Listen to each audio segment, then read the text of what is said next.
عیش اور آسائش، شاندار لباس، بہترین خوراک، اعلیٰ ترین سہولتیں، 60-70 سال کی ایک زندگی، اور پھر اس کے بعد اس بھیڑ کا کوئی جواب نہیں ہوتا تھا۔ مگر اس بھیڑ کی وجہ سے اس کی زندگی کے معمولات بگڑ گئے تھے۔ وہ رفتہ رفتہ بے خوابی کا شکار ہو رہا تھا، اور یہ انہی دنوں تھا کہ اس نے اچانک مذہب میں دلچسپی لینا شروع کی۔ ڈپریشن سے نجات کے لیے وہ بہت سے لوگوں کو یہی کام کرتے دیکھتا تھا۔ اس نے بھی یہی کام شروع کر دیا۔ اس نے اسلام کے بارے میں کچھ کتابیں پڑھنے کی کوشش کی۔ تمام کتابیں اس کے سر کے اوپر سے گزر گئیں۔ کوئی لفظ، کوئی بات اسے اپنی طرف نہیں کھینچ رہی تھی۔ وہ خود پر جبر کر کے چند صفحات پڑھتا اور ان کتابوں کو رکھ دیتا۔ کچھ وقت گزرنے کے بعد اسے اٹھاتا، پھر رکھ دیتا۔ نہیں، شاید مجھے عملی طور پر عبادت شروع کرنی چاہیے۔ اس سے ہو سکتا ہے کہ مجھے کچھ فائدہ ہو۔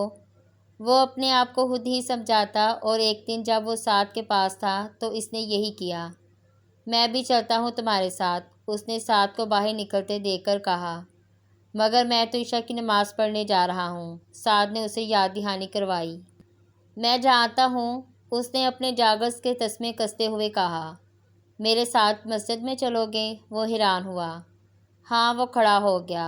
نماز پڑھنے کے لیے؟ ہاں، سلار نے کہا۔ اس طرح دیکھنے کی کیا ضرورت ہے؟ میں کافر تو نہیں ہوں؟ کافر تو نہیں ہو، مگر چلو خیر، پڑھ لینا آج۔ سعد نے کچھ کہتے کہتے بات بدل دی۔ میں تو تمہیں پہلے ہی کتنی بار ساتھ چلنے کے لیے کہہ چکا ہوں۔ سلار نے جواب میں کچھ نہیں کہا۔ وہ خاموشی سے چلتے ہوئے اس کے ساتھ باہر آ گیا۔ اب اگر آج مسجد جا ہی رہے ہو تو پھر جاتے رہنا، یہ نہ ہو کہ بس آج پہلا اور آخری وزٹ ہی ہو۔ سعد نے عمارت سے باہر نکلتے ہوئے اس سے کہا۔ باہر اس وقت برف باری ہو رہی تھی۔ مسجد رہائش کی عمارت سے کچھ فاصلے پر تھی۔ وہ ایک مصری خاندان کا گھر تھا، جس کا نچلا حصہ مسجد کے طور پر ان لوگوں نے استعمال کے لیے دیا ہوا تھا، جبکہ اوپر والے حصے میں وہ لوگ خود رہتے تھے۔ بعض دفعہ وہاں نمازیوں کی تعداد 10-15 کے درمیان ہی رہتی تھی۔ سعد مسجد تک پہنچنے تک سلار کو ان تفصیلات سے آگاہ کرتا رہا۔ سلار خاموشی اور کچھ لا تعلقی کے عالم میں سڑک پر احتیاط سے پھسلتی گاڑیوں اور ہر طرف موجود برف کے ڈھیر پر نظریں دوڑاتا اس کے ساتھ چلتا رہا۔ 5-7 منٹ چلتے رہنے کے بعد ایک موڑ کر سعد ایک گھر کا دروازہ کھول کر اندر داخل ہو گیا۔ دروازہ بند تھا، مگر لاک نہیں تھا، اور سعد نے دروازے پر دستک دی تھی، نہ ہی کسی سے اجازت مانگی تھی۔ بڑے مانوس سے انداز میں اس نے دروازے کا ہینڈل گھمایا اور پھر اندر داخل ہو گیا۔ سلار نے اس کی پیروی کی۔ تم وضو کر لو، سعد نے اچانک اسے مخاطب کیا، اور پھر اسے ساتھ لے کر ایک دروازہ کھول کر ایک باتھ روم میں داخل ہو گیا۔ سعد کی زیر نگرانی جب تک وہ وضو کے آخری حصے تک پہنچتا، ٹھنڈا پانی گرم میں تبدیل ہو چکا تھا۔ اپنے بالوں کو مسح کرتے کرتے وہ ایک بار پھر ٹھٹکا۔ سعد سمجھا اسے صحیح طریقہ نہیں پتہ۔ اس نے ایک بار پھر اسے ہدایت دی۔ وہ حالیہ ذہنی کے عالم میں اپنے ہاتھوں کو ایک بار پھر حرکت دینے لگا۔ گدی تک ہاتھ پھیرتے ہوئے اس کا ہاتھ گردن میں موجود زنجیر سے ٹکرایا تھا۔ اس کی نظر بے احتیاط سامنے آئینے میں گئی۔ وہ ایک بار پھر کہیں اور پہنچ چکا تھا۔ سعد نے اس سے کچھ کہا تھا، اس بار اس نے نہیں سنا۔ کمرے میں موجود 10 افراد 2 صفوں میں کھڑے ہو رہے تھے۔ وہ سعد کے ساتھ پچھلی صف میں کھڑا ہو گیا۔ امام صاحب نے امامت شروع کر دی۔ سب کے ساتھ اس نے بھی نیت کی۔ نماز سے واقعی سکون ملتا ہے۔ اس نے کوئی 2 ہفتے پہلے ایک لڑکے کو ناموس کے مسئلے پر سعد کے ساتھ بحث میں الجھا پایا تھا۔ مجھے تو ملتا ہے، سعد نے کہا۔ میں تمہاری بات نہیں کر رہا، میں سب کی بات کر رہا ہوں، سب کو ملتا ہے۔ اس لڑکے نے کہا تھا۔ یہ منحصر ہے کہ سب کتنا انوالو ہو کر نماز پڑھتے ہیں۔ سلار بڑے اکتائے ہوئے انداز میں ان کی بحث کسی مداخلت یا تبصرے کے بغیر سنتا رہا تھا۔ اس وقت وہ لاشعوری طور پر نماز میں انہماک پیدا کرنے کی کوشش کر رہا تھا۔ سکون؟ میں واقعی دیکھنا چاہتا ہوں کہ نماز سے سکون کیسے ملتا ہے۔ اس نے رکوع میں جاتے ہوئے اپنے دل میں سوچا، پھر اس نے پہلا سجدہ کیا۔ اس کے اضطراب اور بے چینی میں یک بہ یک اضافہ ہو گیا۔ جن الفاظ کو وہ امام صاحب کی زبان سے سن رہا تھا وہ بہت نامانوس لگ رہے تھے۔ جو لوگ اس کے ارد گرد کھڑے تھے وہ اسے ناآشنا لگ رہے تھے۔ جس ماحول میں وہ موجود تھا وہ اسے غیر فطری لگ رہا تھا، اور جو کچھ وہ کر رہا تھا وہ اسے منافقت محسوس ہو رہی تھی۔ ہر سجدے کے ساتھ اس کے دل و دماغ کا بوجھ بڑھتا جا رہا تھا۔ اس نے پہلی 4 رکعتیں بامشکل ختم کیں۔ اسلام پھیلنے کے دوران اس نے اپنے دائیں جانب والے ڈھیر عمر شخص کے گالوں پر آنسو دیکھے۔ اس کا دل وہاں سے بھاگ جانے کو چاہا۔ وہ جی کھڑا کر کے ایک بار پھر کھڑا ہو گیا۔ اس نے ایک بار پھر نماز میں پوری طرح منہمک ہونے کی کوشش کی۔ اس بار میں پڑھی جانے والی آیات کے ہر لفظ پر غور کروں گا۔ شاید اس طرح اس کی سوچ کا تسلسل ٹوٹ گیا۔ نیت کی جا رہی تھی، اس کا دل مزید اچاٹ ہو گیا۔ سر کا بوجھ بڑھتا جا رہا تھا۔ اس نے آیات کے مفہوم پر غور کرنے کی کوشش کی۔ الحمدللہ رب العالمین۔ سورہ فاتحہ کی تلاوت شروع ہوئی۔ الرحمن الرحیم۔ اس نے توجہ مرکوز رکھنے کی پوری کوشش کی۔ مالک یوم الدین۔ توجہ پھٹکی۔ ایاک نعبد و ایاک نستعین۔ اسے سورہ فاتحہ کا ترجمہ آتا تھا، اس نے چند دن پہلے ہی پڑھا تھا۔ اہدنا الصراط المستقیم، سیدھا راستہ، اس نے ذہن میں دہرایا۔ صراط المستقیم، سیدھا راستہ۔ اس کا دل چاہا وہاں سے بھاگ جائے۔ اس نے وہاں نماز جاری رکھنے کی ایک آخری کوشش کی۔ صراط الذین انعمت، اس کا ذہن ایک بار پھر پیچھے گیا۔ علیہم غیر المغضوب علیہم ولا الضالین۔ اس نے اپنے بندھے ہوئے ہاتھ کھولے۔ وہ آخری صف میں کھڑا تھا، بہت آہستگی سے چند قدم پیچھے گیا اور صف سے نکل گیا۔ یہ کام میں نہیں کر سکتا، میں نماز نہیں پڑھ سکتا، اس نے جیسے اعتراف کیا۔ بہت خاموشی کے ساتھ وہ پیچھے ہوتا گیا۔ باقی لوگ اب رکوع میں جا رہے تھے۔ وہ مڑ کر دبے قدموں مگر تیز رفتاری سے باہر نکل گیا۔ مسجد سے نکلتے ہوئے اس کے جاگز اس کے ہاتھ میں تھے۔ غائب دماغی کے عالم میں وہ باہر سیڑھیوں میں کھڑے ہو کر چند لمحے ادھر ادھر دیکھتا رہا۔ اس کے بعد وہ سیڑھیاں اتر گیا۔ پاؤں میں جرابیں اور ہاتھ میں جاگز پکڑے وہ حالیہ ذہنی کے عالم میں عمارت کی عقبی دیوار کی طرف آ گیا۔ وہاں بھی ایک دروازہ اور کچھ سیڑھیاں نظر آ رہی تھیں، مگر وہ سیڑھیاں برف سے اٹی ہوئی تھیں۔ دروازے پر موجود لائٹ بھی روشن نہیں تھی۔ اس نے جھک کر سب سے اوپر والی سیڑھی کو اپنے جاگز کے ساتھ صاف کیا اور برف صاف کرنے کے بعد وہاں بیٹھ گیا۔ کچھ دیر پہلے ہونے والی برف باری اب ختم ہو چکی تھی۔ اس نے سیڑھی پر بیٹھ کر اپنے جاگز پہن لیے۔ تسمے کسنے کے بعد وہ ایک بار پھر سیدھا ہو کر دروازے سے ٹیک لگا کر بیٹھ گیا۔ اس کے دونوں ہاتھ جیکٹ کی جیبوں میں تھے۔ جیکٹ سے ساتھ لگے ہوئے ہڈ کو وہ سر پر چڑھا چکا تھا۔ سامنے سڑک پر اکا دکا گاڑیوں کی آمد و رفت جا رہی تھی۔ وہ سیڑھیوں پر اپنی ٹانگیں پھیلائے اپنی پشت دروازے سے ٹکائے ان اکا دکا گاڑیوں اور فٹ پاتھ پر چلنے والے لوگوں کو دیکھنے لگا۔ وہاں اس سرد اور قہر آلود رات میں کھلے آسمان کے نیچے بیٹھے ہوئے وہ کچھ دیر پہلے مسجد کے گرم کمرے میں زیادہ سکون محسوس کر رہا تھا، یا کم از کم بہتر ضرور محسوس کر رہا تھا۔ اس نے جیب میں ہاتھ ڈال کر لائٹر نکال لیا اور اسے جلا کر اپنے پیروں کے قریب سیڑھیوں پر پڑی برف کو پگھلانے لگا۔ کچھ دیر تک وہ اسی سرگرمی میں مشغول رہا، پھر جیسے اس نے اکتا کر لائٹر دوبارہ جیب میں ڈال لیا۔ جس وقت وہ سیدھا ہوا اس نے اپنے بالکل سامنے ایک عورت کو کھڑا پایا۔ وہ یقیناً اس وقت وہاں آ کر کھڑی ہوئی تھی جس وقت وہ سیڑھیوں پر جھکا اپنے دونوں پاؤں کے درمیان موجود برف کو لائٹر سے پگھلا رہا تھا۔ وہ نیم تاریکی میں بھی اس کے چہرے کی مسکراہٹ کو دیکھ سکتا تھا۔ وہ منی اسکرٹ اور ایک مختصر بلاؤز میں ملبوس تھی۔ اس نے فر کوٹ پہنا ہوا تھا، مگر وہ فر کوٹ آگے سے دنستہ طور پر کھلا چھوڑا گیا تھا۔ وہ فر کوٹ کی دونوں جیبوں میں ہاتھ ڈالے سلار کے بالکل سامنے بڑے سٹائل سے کھڑی تھی۔ سلار نے سر سے لے کر پاؤں تک اسے دیکھا۔ اس کی لمبی ٹانگیں اس سردی میں بھی برہنہ تھیں۔ اس کے عقب میں موجود 2 کانوں کی روشنیوں کے بیک گراؤنڈ میں اس کی ٹانگیں یکدم بہت نمایاں ہو رہی تھیں، اور اس کی ٹانگیں بہت خوبصورت تھیں۔ کچھ دیر تک وہ اس سے نظریں نہیں ہٹا سکا۔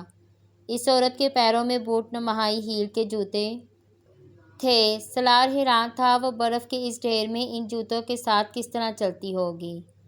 I charge 50 for 1 hour، اس عورت نے بڑے دوستانہ انداز میں کہا۔ سلار نے اس کی ٹانگوں سے نظریں ہٹا کر اس کے چہرے کو دیکھا۔ اس کی نظریں ایک بار پھر اس کی ٹانگوں پر آ گئیں۔ کئی سالوں میں پہلی بار اسے کسی پر ترس آیا۔ کیا مجبوری تھی کہ وہ اس برفباری میں بھی اس طرح برہنہ پھرنے پر مجبور تھی، جبکہ وہ اس موٹی جینس میں بھی سردی کو اپنی ہڈیوں میں گھستے محسوس ہو رہا تھا۔ اوکے $40۔ اسے خاموش دیکھ کر اس عورت کو اندیشہ ہوا کہ شاید وہ قیمت اس کے لیے قابل قبول نہیں تھی، اس لیے اس نے فوراً اس میں کمی کر دی۔ سالار جانتا تھا $40 بھی زیادہ تھے۔ وہ سڑک پر $20 میں بھی 1 گھنٹہ کے لیے کسی لڑکی کو حاصل کر سکتا تھا۔ وہ 35-40 سال کی تھی اور بات کرتے ہوئے محتاط نظروں سے سڑک پر ادھر ادھر دیکھ رہی تھی۔ سالار جانتا تھا یہ احتیاط کسی پولیس کا یا پولیس والے کے لیے تھی۔ Okay $30۔ No more bargaining, take it or leave it. سالار کی خاموشی نے اس کی قیمت کو کچھ اور کم کیا۔ سالار نے اس بار کچھ بھی کہے بغیر اپنی جیکٹ کی اندر کی جیب میں ہاتھ ڈالا اور وہاں موجود چند کرنسی نوٹ نکال کر اس کی طرف بڑھا دیے۔ اس کے پاس اس وقت والیٹ نہیں تھا۔ اس عورت نے حیرانی سے اسے دیکھا اور پھر ان نوٹوں کو اس کے ہاتھ سے چپڑ لیا۔ وہ پہلا گاہک تھا جو اسے ایڈوانس پیمنٹ کر رہا تھا، اور وہ بھی $50، جبکہ وہ اپنی قیمت کم کر چکی تھی۔ تم میرے ساتھ چلو گے یا میں تمہارے ساتھ؟ وہ اب بڑی بے تکلفی سے اس سے پوچھ رہی تھی۔ نہ میں تمہارے ساتھ چلوں گا نہ تم میرے ساتھ، بس تم یہاں سے جاؤ، سالار نے ایک بار پھر سڑک کی دوسری طرف موجود کانوں پر نظریں جماتے ہوئے کہا۔ وہ عورت بے یقینی سے اسے دیکھتی رہی۔ واقعی؟ ہاں، سالار نے بے تاثر لہجے میں کہا۔ تو پھر تم نے یہ کیوں دیے ہیں؟ اس عورت نے اپنے ہاتھ میں پکڑے نوٹوں کی طرف اشارہ کیا۔ تاکہ تم میرے سامنے سے ہٹ جاؤ۔ میں سڑک کے اس پار دکانیں دیکھنا چاہتا ہوں اور تم اس میں رکاوٹ بن گئی ہو، اس نے سرد مہری سے کہا۔ عورت بے اختیار قہقہ لگا کر ہنسی۔ تم اچھا مذاق کر لیتے ہو۔ کیا میں واقعی چلی جاؤں؟ ہاں۔ وہ عورت کچھ دیر اسے دیکھتی رہی۔ Okay thank you honey. Salar نے اسے مڑ کر سڑک پار کرتے ہوئے دیکھا۔ وہ لاشعوری طور پر اسے جاتا دیکھتا رہا۔ وہ سڑک پار کر کے ایک دوسرے کونے کی طرف جا رہی تھی۔ وہاں ایک اور آدمی کھڑا تھا۔ سالار نے دوبارہ نظریں ان دکانوں پر جما لیں۔ برف باری ایک بار پھر شروع ہو چکی تھی۔ وہ پھر بھی اطمینان سے وہیں بیٹھا رہا۔ برف باری اب اس کے اوپر بھی گر رہی تھی۔ وہ رات کے 2:30 بجے تک وہیں بیٹھا رہا۔ جب سڑک کے پار دکانوں کی اندر کی لائٹس اس نے یکے بعد دیگر بند ہوتے دیکھیں تو وہ اپنی جیکٹ اور جینس سے برف اچھالتا ہوا اٹھ کھڑا ہوا۔ اگر وقفے وقفے سے وہ اپنی ٹانگیں ہلا نہ رہا ہوتا تو اس وقت تک وہ اپنے پیروں پر کھڑا ہونے کے قابل نہیں رہ سکتا تھا۔ اس کے باوجود کھڑا ہو کر قدم اٹھانے میں اسے کچھ دقت ہوئی۔ چند منٹ وہیں کھڑا اپنے پیروں کو چھٹکتا رہا اور پھر اسی طرح جیکٹ کی جیبوں میں ہاتھ ڈال کر واپس اپارٹمنٹ کی طرف جانے لگا۔ وہ جانتا تھا سعد نے اسے مسجد سے نکل کر بہت ڈھونڈا ہوگا اور اس کے بعد وہ واپس چلا گیا ہوگا۔ کہاں چلے گئے تھے تم؟ سعد اسے دیکھتے ہی چلا آیا۔ وہ کچھ کہے بغیر اندر چلا آیا۔ میں تم سے کچھ پوچھ رہا ہوں۔ سعد دروازہ بند کر کے اس کے پیچھے آ گیا۔ سالار اپنی جیکٹ اتار رہا تھا۔ کہیں نہیں گیا تھا، اس نے جیکٹ لٹکاتے ہوئے کہا۔ تمہیں پتہ ہے کہ میں نے تمہیں کتنا تلاش کیا ہے، کہاں کہاں فون کیے ہیں، اور اب تو میں اتنا پریشان ہو چکا تھا کہ پولیس کو فون کرنے والا تھا۔ تم آخر اس طرح نماز چھوڑ کر گئے کہاں تھے؟ سالار کچھ کہے بغیر اپنے جاگرس اتارنے لگا۔ میں نے تمہیں بتایا ہے کہیں نہیں۔ تو پھر اب تک کہاں تھے؟ سعد اس کے سامنے آ کر کھڑا ہو گیا۔ وہیں تھا، مسجد کے پچھلے حصے میں فٹ پاتھ پر، اس نے اطمینان سے کہا۔ واٹ! اتنے گھنٹے تم فٹ پاتھ پر برف میں بیٹھے رہے ہو؟ سعد دم بہت رہ گیا۔ ہاں۔ کوئی تک بنتی ہے اس حرکت کی؟ وہ جھلایا۔ نہیں، کوئی تک نہیں بنتی، سالار نے اسی طرح سیدھا بیڈ پر لیٹتے ہوئے کہا۔ کچھ کھایا ہے؟ نہیں۔ تو کھانا کھا لو۔ نہیں، بھوک نہیں ہے۔ وہ اب چھت پر نظریں جمائے ہوئے تھا۔ سعد اس کے قریب بیڈ پر بیٹھ گیا۔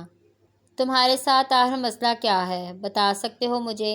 سالار نے گردن کو ہلکی سی حرکت سے اقرار سے دیکھا۔ کوئی مسئلہ نہیں ہے، بے تاثر لہجے میں کہا گیا۔ میں سمجھا تم اپنے اپارٹمنٹ میں چلے گئے ہو، مگر وہاں بار بار رنگ کرنے پر بھی تم نہ ملے۔ سعد بڑبڑا رہا تھا۔ سالار کی نظریں چھت پر ہی تھیں۔ اس سے بہتر تھا کہ تمہیں اپنے ساتھ نماز پڑھنے لے کر ہی نہ جاتا۔ آئندہ میرے ساتھ مت جانا تم، سعد نے ناراضگی سے کہا۔ وہ اب اس کے بیڈ سے اٹھ گیا تھا۔ کچھ دیر تک وہ اپنے کام نپٹاتا رہا، پھر وہ نائٹ بلب آن کر کے اپنے بیڈ پر لیٹ گیا۔ اس نے ابھی آنکھیں بند کی تھی جب اس نے سلار کی آواز سنی، سعد؟ ہاں، اس نے آنکھیں کھول دیں۔ یہ صراط المستقیم کیا ہوتا ہے؟ سادہ لہجے میں پوچھے گئے سوال نے سعد کو حیران کر دیا۔ اس نے گردن موڑ کر بائیں جانب بیڈ پر سیدھا لیٹے ہوئے سلار کو دیکھا۔ صراط المستقیم سیدھے راستے کو کہتے ہیں۔ جانتا ہوں، مگر سیدھا راستہ کیا ہوتا ہے؟ اگلا سوال آیا۔ سعد نے اس کی طرف کروٹ لے لی۔ سیدھا راستہ مطلب نیکی کا راستہ۔ نیکی کیا ہوتی ہے؟ لہجہ ابھی بھی بے تاثر تھا۔ اچھے کام کو نیکی کہتے ہیں۔ اچھا کام؟ کوئی ایسا کام جو کسی دوسرے کے لیے کیا گیا ہو، کسی کی مدد کی گئی ہو، کسی پر مہربانی کی گئی ہو، وہ اچھا کام ہوتا ہے، اور ہر اچھا کام نیکی ہوتی ہے۔ ابھی کچھ گھنٹے پہلے میں نے فٹ پاتھ پر ایک ہوکر کو $50 دیے، جبکہ وہ صرف $30 مانگ رہی تھی۔ اس کا مطلب ہے یہ نیکی ہوئی؟ سعد کا دل چاہا وہ ایک گھونسا اس کے منہ پر کھینچ مارے۔ وہ عجیب آدمی تھا۔ بکواس بند کرو اور سو جاؤ، مجھے بھی سونے دو۔ اس نے کمبل لپیٹ لیا۔ سلار کو حیرت ہوئی، وہ کس بات پر حیران ہوا تھا۔ تو یہ نیکی نہیں ہوئی؟ میں نے تو تم سے کہا ہے کہ اپنا منہ بند کرو اور سو جاؤ۔ سعد ایک بار پھر دہاڑا۔ اتنا ناراض ہونے کی ضرورت تو نہیں ہے، میں نے تو تم سے ایک معمولی سا سوال کیا ہے، سلار نے بڑے تحمل سے کہا۔ سعد یکدم کچھ مشتعل ہوتے ہوئے اٹھ کر بیڈ پر بیٹھ گیا۔ اس نے لیمپ آن کر دیا۔ تمہارے جیسے آدمی کو میں کیا صراط مستقیم سمجھاؤں؟ کیا تم پاگل ہو یا جاہل ہو یا غیر مسلم ہو، کیا ہو؟ کچھ بھی نہیں ہوں۔ تمہیں خود پتہ ہونا چاہیے کہ صراط مستقیم کیا ہوتا ہے، مگر تم جیسا آدمی جو مسجد میں نماز پڑھتے ہوئے نماز درمیان میں چھوڑ کر چلا آتا ہے، وہ کیسے جان سکتا ہے یہ؟ میں نماز اس لیے چھوڑ کر چلا آیا کیونکہ تم کہتے ہو اس میں سکون ملے گا۔ مجھے سکون نہیں ملا، میں چھوڑ آیا۔ اس کے پرسکون انداز میں کہے ہوئے جملے نے سعد کو مزید مشتعل کر دیا۔ تمہیں نماز میں اس لیے سکون نہیں ملا کیونکہ مسجد تمہاری جگہ نہیں ہے۔ تمہارے لیے سکون کی جگہیں سینما، تھیٹر، بار اور کلب ہے۔ مسجد تمہارے لیے نہیں ہے۔ تمہیں نماز میں سکون کہاں سے مل جاتا؟ اور تم چاہتے ہو میں تمہیں بتاؤں صراط مستقیم کیا ہوتا ہے؟ وہ بیڈ پر سیدھا لیٹا، پلکیں چپکائے بغیر سعد کو دیکھتا رہا۔ تمہارا جیسا شخص جو نماز سے بھاگ جاتا ہے، شراب پیتا ہے اور زنا کرتا ہے، وہ صراط مستقیم کے مطلب کو سمجھ سکتا ہے، نہ اس پر آ سکتا ہے۔ تمہارا مطلب ہے جو شراب پیتے ہیں اور زنا کرتے ہیں مگر نماز سے بھاگتے نہیں، نماز بھی پڑھ لیتے ہیں، وہ صراط مستقیم کا مطلب سمجھتے ہیں اور صراط مستقیم پر ہیں۔ سعد کچھ بول نہیں سکا۔ مدھم آواز میں بے تاثر لہجے میں کیے گئے ایک ہی سوال نے اسے خاموش کر دیا تھا۔ سلار اب بھی اسی طرح اسے دیکھ رہا تھا۔ تم ان چیزوں کو نہیں سمجھ سکتے سلار، اس نے کچھ دیر خاموش رہنے کے بعد کہا۔ سلار کے کانوں میں ایک چماکے کے ساتھ ایک دوسری آواز گونج اٹھی تھی۔ ہاں، میں واقعی نہیں سمجھ سکتا۔ لائٹ آف کر دو، مجھے نیند آ رہی ہے۔ اس نے مزید کچھ کہے بغیر آنکھیں بند کر لیں۔ مجھے پہلے ہی اندازہ تھا کہ تم اپنے اپارٹمنٹ پر ہی ہوگے، صرف تم نے جان بوجھ کر آنسر فون پر لگا دیا ہوگا۔ سعد اگلے دن 10 بجے سلار کے اپارٹمنٹ پر موجود تھا۔ سلار نے نیند میں اٹھ کر دروازہ کھولا تھا۔ تم اس طرح بغیر بتائے بھاگ کیوں آئے میرے اپارٹمنٹ سے؟ سعد نے اندر آتے ہوئے جھاڑا۔ بھاگا تو نہیں، تم سو رہے تھے، میں نے تمہیں جگانا مناسب نہیں سمجھا، سلار نے آنکھیں مسلتے ہوئے کہا۔ کس وقت آئے تھے تم؟ شاید 4-5 بجے۔ یہ جانے کا کون سا وقت تھا؟ سعد نے تنگ کر کہا۔ اور تم اس طرح آئے کیوں؟ سلار کچھ کہنے کی بجائے لانگ روم کے صوفے پر جا کر اوندھے منہ لیٹ گیا۔ شاید میری باتوں سے تم ناراض ہو گئے تھے، میں اسی لیے ایکسکیوز کرنے آیا ہوں، سعد نے دوسرے صوفے پر بیٹھتے ہوئے کہا۔ کون سی باتوں سے؟ سلار نے گردن کو ہلکا سا ترچھا کرتے ہوئے اسی طرح لیٹے ہوئے سعد سے پوچھا۔ وہی سب کچھ جو میں نے کچھ غصے میں آ کر رات کو تم سے کہہ دیا، سعد نے معذرت خواہ انداز میں کہا۔ نہیں، میں ایسی چھوٹی چھوٹی باتوں پر تو ناراض نہیں ہو سکتا، تم نے ایسی کوئی بات نہیں کی جس پر تمہیں ایکسکیوز کرنے کے لیے یہاں آنا پڑتا، سلار نے اسی کے انداز میں کہا۔ پھر تم اس طرح اچانک میرے اپارٹمنٹ سے کیوں آ گئے؟ سعد بضد ہوا۔ بس میرا دل گھبرایا اور میں یہاں آ گیا، اور چونکہ سونا چاہتا تھا اس لیے آنسر فون لگا دیا، سلار نے پرسکون انداز میں کہا۔ پھر بھی میں یہ محسوس کر رہا تھا کہ مجھے تم سے اس طرح بات نہیں کرنی چاہیے تھی۔ میں صبح سے بہت پچھتا رہا ہوں۔ جانے دو اسے، اس نے اسی طرح چہرہ صوفے پر چھپائے کہا۔ سلار تمہارے ساتھ آج کیا پرابلم ہے؟ کچھ نہیں۔ نہیں کچھ نہ کچھ تو ہے، کچھ عجیب سے ہوتے جا رہے ہو تم۔ اس بار سلار یکدم کروٹ بدلتے ہوئے سیدھا ہو گیا۔ چٹ لیٹے سعد کی طرف دیکھتے ہوئے اس نے پوچھا، مثلاً کون سی بات عجیب سی ہوتی جا رہی ہے مجھ میں؟ بہت ساری۔ تم بہت چپ چپ رہنے لگے ہو، چھوٹی چھوٹی باتوں پر الجھنے لگے ہو۔ عباد مجھے بتا رہا تھا کہ یونیورسٹی جانا بھی چھوڑا ہوا ہے تم نے، اور سب سے بڑی بات کہ مہذب میں دلچسپی لے رہے ہو۔ اس کے آخری جملے سے سلار کے ماتھے پر تیوڑیاں آ گئیں۔ مہذب میں دلچسپی، یہ تمہیں غلط فہمی ہے۔ میں مہذب میں دلچسپی لینے کی کوشش نہیں کر رہا، میں صرف سکون حاصل کرنے کی کوشش کر رہا ہوں، کیونکہ میں بہت ڈپریس ہوں۔ مجھے زندگی میں کبھی اس طرح کا اور اس حد تک ڈپریشن نہیں ہوا جس کا شکار میں آج کل ہوں، اور میں صرف اس ڈپریشن سے نجات حاصل کرنے کے لیے رات نماز پڑھنے کے لیے گیا تھا۔ اس نے بہت ترشی سے کہا۔ ڈپریشن کیوں ہے تمہیں؟ سعد نے پوچھا۔ اگر یہ مجھے پتہ ہوتا تو مجھے یقیناً ڈپریشن نہ ہوتا، میں اب تک اس کا کچھ نہ کچھ کر چکا ہوتا۔ پھر بھی کوئی نہ کوئی وجہ تو ہوگی، یوں بیٹھے بٹھائے ڈپریشن تو نہیں ہو جاتا، سعد نے تبصرہ کیا۔ سلار جانتا تھا وہ ٹھیک کہہ رہا ہے، مگر اسے وجہ بتا کر خود پر ہنسنے کا موقع فراہم نہیں کرنا چاہتا تھا۔ کسی دوسرے کے بارے میں تو مجھے پتہ نہیں، مگر مجھے تو بیٹھے بٹھائے ہی ہو جاتا ہے، سلار نے کہا۔ تم کوئی اینٹی ڈپریسنٹ لے لیتے، سعد نے کہا۔ میں ان کا ڈھیر کھا چکا ہوں، مجھے کوئی فرق نہیں پڑا۔ تو تم کسی سائیکیٹرسٹ سے مل لیتے۔ میں یہ کام تو کبھی نہیں کروں گا، میں تنگ آ چکا ہوں ان لوگوں سے ملتے ملتے۔ کم از کم اب تو میں نہیں ملوں گا، سلار نے بے اختیار کہا۔ پہلے کس سلسلے میں ملتے رہے ہو تم؟ سعد نے کچھ چونک کر تجسس کے عالم میں پوچھا۔ بہت سی باتیں تھیں، تم انہیں رہنے دو۔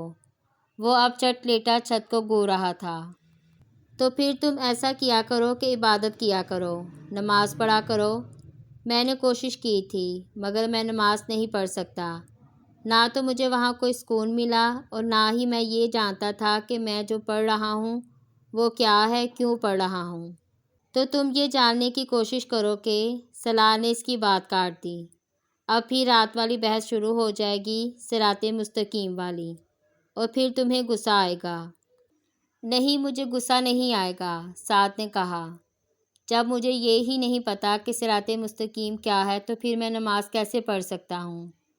تم نماز پڑھنا شروع کرو گے تو تمہیں خود ہی پتہ چل جائے گا کہ صراط مستقیم کیا ہے۔ کیسے؟ تم خود ہی غلط کاموں سے بچنے لگو گے، اچھے کام کرنے لگو گے، سعد نے وضاحت کرنے کی کوشش کی۔ مگر میں کوئی غلط کام نہیں کرتا، اور نہ ہی مجھے اچھے کام کرنے کی خواہش ہے۔ میری زندگی نارمل ہے۔ تمہیں یہ احساس ہو بھی نہیں سکتا کہ تمہارا کون سا کام صحیح ہے اور کون سا غلط، جب تک کہ… سلار نے اس کی بات کاٹ دی۔ صحیح اور غلط کام میرا مسئلہ نہیں ہے، ابھی تو مجھے بس بے سکونی رہتی ہے، اور اس کا تعلق میرے کاموں سے نہیں ہے۔ تم وہ تمام کام کرتے ہو جو انسان کی زندگی کو بے سکون کر دیتے ہیں۔ مثلاً، سلار نے چھپتے ہوئے لہجے میں کہا، تم پورک کھاتے ہو۔ کم آن، وہ بے اختیار بلبلایا۔ پورک یہاں کہاں آ گیا؟ تم مجھے ایک بات بتاؤ۔ سلار اٹھ کر بیٹھ گیا۔ تم تو بڑی باقاعدگی سے نماز پڑھتے ہو، بڑی عبادت کرتے ہو۔ نماز نے تمہاری زندگی میں کون سی تبدیلیاں کر دیں؟ مجھے بے سکونی نہیں ہے، حالانکہ تمہارے فارمولے کے مطابق تمہیں بھی بے سکونی ہونی چاہیے، کیونکہ تم بھی بہت سے غلط کام کرتے ہو، سلار نے تڑکی بہ تڑکی جواب دیا۔ مثلاً، میں کیا غلط کام کرتا ہوں؟ تم جانتے ہو، میرے دہرانے کی ضرورت نہیں ہے۔ میں نہیں جانتا، تم دہراؤ، سعد نے جیسے اسے چیلنج کیا۔ سالار اسے کچھ دیر دیکھتا رہا، پھر اس نے کہا، میں نہیں سمجھتا سعد کہ صرف عبادت کرنے سے زندگی میں کوئی بہت نمایاں تبدیلیاں لائی جا سکتی ہیں۔ اچھے کاموں یا کردار کا تعلق عبادت کرنے یا نہ کرنے سے نہیں ہوتا۔ سعد نے اس کی بات کاٹ دی۔ میں اسی لیے تم سے کہتا ہوں کہ اپنے مذہب میں کچھ دلچسپی لو اور اسلام کے بارے میں کچھ علم حاصل کرو، تاکہ اپنی اس غلط قسم کی فلسفی اور سوچ کو بدل سکو۔ میری سوچ غلط نہیں ہے۔ میں نے مذہبی لوگوں سے زیادہ جھوٹا، منافق اور دھوکے باز کسی کو نہیں پایا۔ میں امید کرتا ہوں تم برا نہیں مانو گے، مگر میں سچ کہہ رہا ہوں، ابھی تک مجھے 3 ایسے لوگوں سے واسطہ پڑا جو بہت مسلمان بنتے ہیں اور اسلام کی بات کرتے ہیں، اور تینوں فیک منافق ہیں۔ وہ بڑی تلخی سے کہہ رہا تھا۔ سب سے پہلے میں ایک لڑکی سے ملا، وہ بھی بڑی مذہبی بنتی تھی، پردہ کرتی تھی، بڑی پارسا اور پاک باز ہونے کا ڈرامہ کرتی تھی، اور ساتھ میں ایک لڑکے کے ساتھ افیئر چلا رہی تھی۔ اپنے مگیتر کے ہوتے ہوئے اس کے لیے گھر سے بھاگ بھی گئی۔ اسے ضرورت پڑی تو اس نے ایک ایسے شخص کی بھی مدد لی جسے وہ برا سمجھتی تھی، یعنی اسے اپنے فائدے کے لیے استعمال کرنے میں کوئی عار نہیں سمجھا۔ ان محترمہ پارسا خاتون نے، اس کے لبوں پر استہزائیہ مسکراہٹ تھی۔ اس کے بعد میں ایک اور آدمی سے ملا جس نے داڑھی رکھی ہوئی تھی، بڑا پکا اور سچا قسم کا مسلمان تھا وہ بھی، لیکن اس نے اس لڑکی کی مدد نہیں کی جس نے اس سے بھیک مانگنے کی حد تک مدد مانگی تھی۔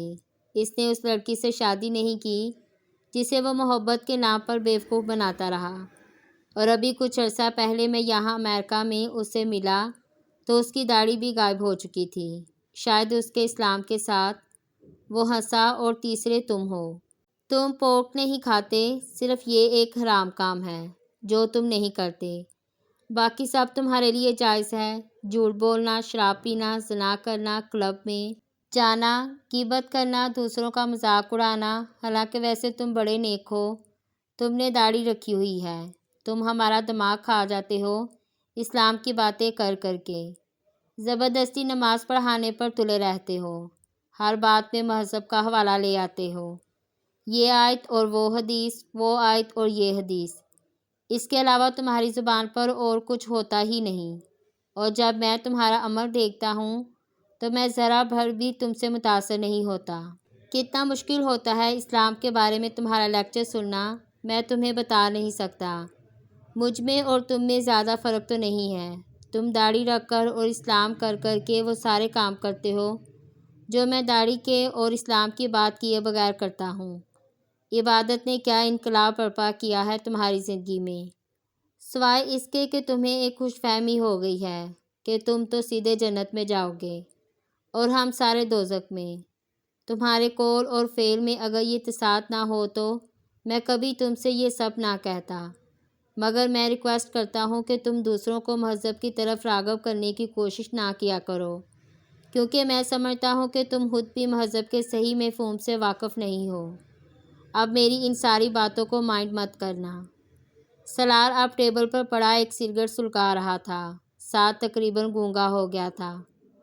ٹھیک ہے، مجھ سے کچھ غلطیاں ہو جاتی ہیں، مگر اللہ انسان کو معاف کر دیتا ہے، اور میں نے کبھی یہ تو نہیں کہا کہ میں بہت ہی اچھا مسلمان ہوں اور میں ضرور جنت میں جاؤں گا، لیکن میں اگر ایک اچھا کام کرتا ہوں اور دوسروں کو اس کی ہدایت کرتا ہوں تو یہ اللہ کی طرف سے مجھ پر فرض ہے۔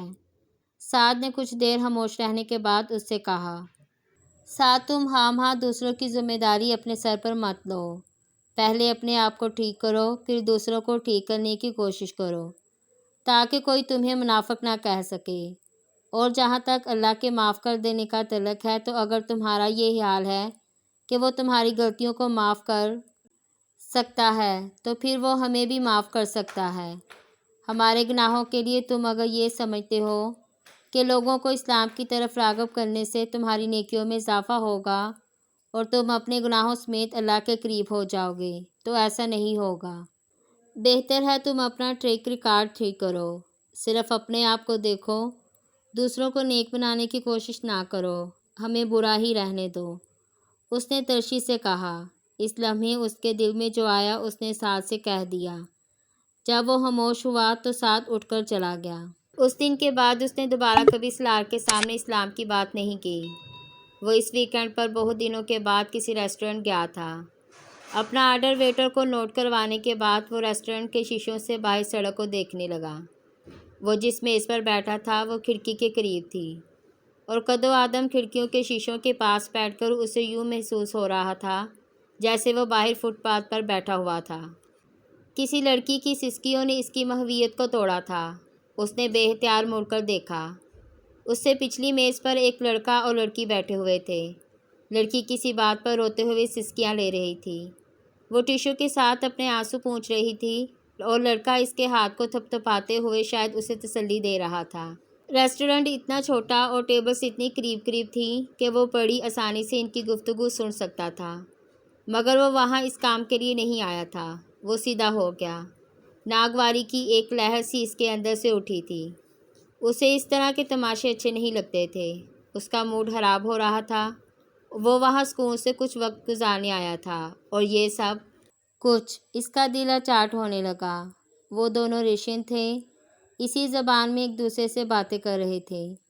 وہ ایک بار پھر کھڑکی سے باہر دیکھنے لگا، مگر غیر محسوس طور پر اس کی سماعتیں ابھی بھی انہی سسکیوں کی طرف مرکوز تھیں۔ اس نے کچھ دیر بعد مڑ کر ایک بار پھر اس لڑکی کو دیکھا۔ اس بار اس کے مڑنے پر لڑکی نے بھی نظریں اٹھا کر اسے دیکھا۔ چند لمحوں کے لیے ان دونوں کی نظریں مل تھیں اور وہ چند لمحے اس پر بہت بھاری گزرے تھے۔ اس کی آنکھیں متورم اور سرخ ہو رہی تھیں۔ اسے یکدم ایک اور چہرہ یاد آیا، امامہ ہاشم کا چہرہ، اس کی متورم آنکھیں۔ ویٹر اس کا آرڈر لے کر آ چکا تھا اور وہ اسے سرو کرنے لگا۔ اس نے پانی کے چند گھونٹ پیتے ہوئے اپنے ذہن سے اس چہرے کو جھٹکنے کی کوشش کی۔ اس نے چند گہرے سانس لیے۔ ویٹر نے اپنا کام کرتے کرتے اسے غور سے دیکھا، مگر سلار کھڑکی سے باہر دیکھنے میں مصروف تھا۔ آج موسم بہت اچھا ہے اور میں یہاں اچھے لمحے گزارنے آیا ہوں، ایک اچھا کھانا کھانے آیا ہوں۔ اس کے بعد میں یہاں سے ایک فلم دیکھنے جاؤں گا۔ مجھے اس لڑکی کے بارے میں نہیں سوچنا چاہیے، کسی بھی طرح نہیں۔ وہ پاگل تھی، وہ بکواس کرتی تھی اور مجھے اس کے حوالے سے کسی قسم کا کوئی پچھتاوا نہیں ہونا چاہیے۔ مجھے کیا پتا وہ کہاں گئی، کہاں مری، یہ سب اس نے خود کیا تھا۔ میں نے صرف مذاق کیا تھا اس کے ساتھ۔ وہ مجھ سے رابطہ کرتی تو میں اسے طلاق دے دیتا۔ لاشعوری طور پر خود کو سمجھاتے سمجھاتے ایک بار پھر اس کا پچھتاوا اس کے سامنے آنے لگا تھا۔ پیچھے بیٹھی ہوئی لڑکی کی سسکیاں اب اس کے دماغ میں نیزے کی انی کی طرح چبھ رہی تھیں۔ میں اپنی ٹیبل تبدیل کرنا چاہتا ہوں، اس نے ایک کھردرے انداز میں ویٹر کو مخاطب کیا۔ ویٹر حیران ہو گیا۔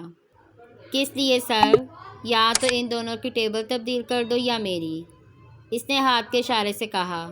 ویٹر نے ایک نظر اس جوڑے کو دیکھا، پھر وہ سلار کا مسئلہ سمجھ گیا، مگر اس نے کونے میں لگی ہوئی ایک ٹیبل پر سلار کو بٹھا دیا۔ سلار کو چند لمحوں کے لیے وہاں آ کر واقعی سکون ملا تھا۔ سسکیوں کی آواز اب وہاں نہیں آ رہی تھی، مگر اب اس لڑکی ایک چہرہ بالکل اس کے سامنے تھا۔ چاولوں کا پہلا چمچ منہ میں ڈالتے ہی اس کی نظر اس لڑکی پر دوبارہ پڑی۔ وہ ایک بار پھر بدمزہ ہو گیا۔ اسے ہر چیز یکدم بے ذائقہ لگنے لگی۔ یہ یقیناً اس کی ذہنی کیفیت تھی، ورنہ وہاں کا کھانا بہت اچھا ہوتا تھا۔ انسان نعمتوں کا شکر ادا کر ہی نہیں سکتا۔ یہ میری زبان پر ذائقہ چکھنے کی حس ہے۔ یہ کتنی بڑی نعمت ہے کہ میں اگر کوئی چیز کھاتی ہوں تو اس میں اس کا ذائقہ محسوس کر سکتی ہوں، اچھا کھانا کھا کر خوشی محسوس کر سکتی ہوں۔ بہت سے لوگ اس نعمت سے بھی محروم ہوتے ہیں۔ اس کے کانوں میں ایک آواز گونجی تھی اور یہ شاید انتہا ثابت ہوئی۔ وہ کسی آتش فشاں کی طرح پھٹ پڑا۔ اس نے پوری قوت سے چمچ اپنی پلیٹ میں پٹھا اور بلند آواز میں دھاڑا، shut up, just shut up. Restaurant میں یکدم خاموشی چھا گئی۔ یو بچ باسٹرڈ، جسٹ شٹ اپ۔ وہ اب اپنی سیٹ سے کھڑا ہو گیا تھا۔ اس کا چہرہ سرخ ہو رہا تھا۔ تم میرے ذہن سے نکل کیوں نہیں جاتی؟ دونوں کنپٹیوں پر ہاتھ رکھے ہوئے وہ چلایا۔ میں تمہیں مار ڈالوں گا اگر تم مجھے دوبارہ نظر آئی۔ وہ ایک بار پھر چلایا اور پھر اس نے پانی کا گلاس اٹھا کر پانی پیا، اور اس وقت پہلی بار اسے ریسٹورنٹ میں بیٹھے ہوئے لوگوں، ان کی نظروں کا احساس ہوا۔ وہ سب اسے دیکھ رہے تھے۔ ایک ویٹر اس کی طرف آ رہا تھا۔ اس کے چہرے پر تشویش تھی۔ آپ کی طبیعت ٹھیک ہے سر؟ سلال نے کچھ بھی کہے بغیر اپنا والیٹ نکالا اور چند کرنسی نوٹ ٹیبل پر رکھ دیے۔ ایک لفظ بھی مزید کہے بغیر وہ ریسٹورنٹ سے نکل گیا۔ وہ امامہ نہیں تھی، ایک بھوت تھا جو اسے چمٹ گیا تھا۔ وہ جہاں جاتا وہ وہاں ہوتی، کہیں اس کا چہرہ، کہیں اس کی آواز، اور جہاں یہ دونوں چیزیں نہ ہوتی وہاں سلال کا پچھتاوا ہوتا۔ وہ ایک چیز بھولنے کی کوشش کرتا تو دوسری چیز اس کے سامنے آ کر کھڑی ہو جاتی۔ بعض دفعہ وہ اتنا مشتعل ہو جاتا کہ اس کا دل چاہتا وہ اسے دوبارہ ملے تو وہ اس کا گلا دبا دے یا اسے شوٹ کر دے۔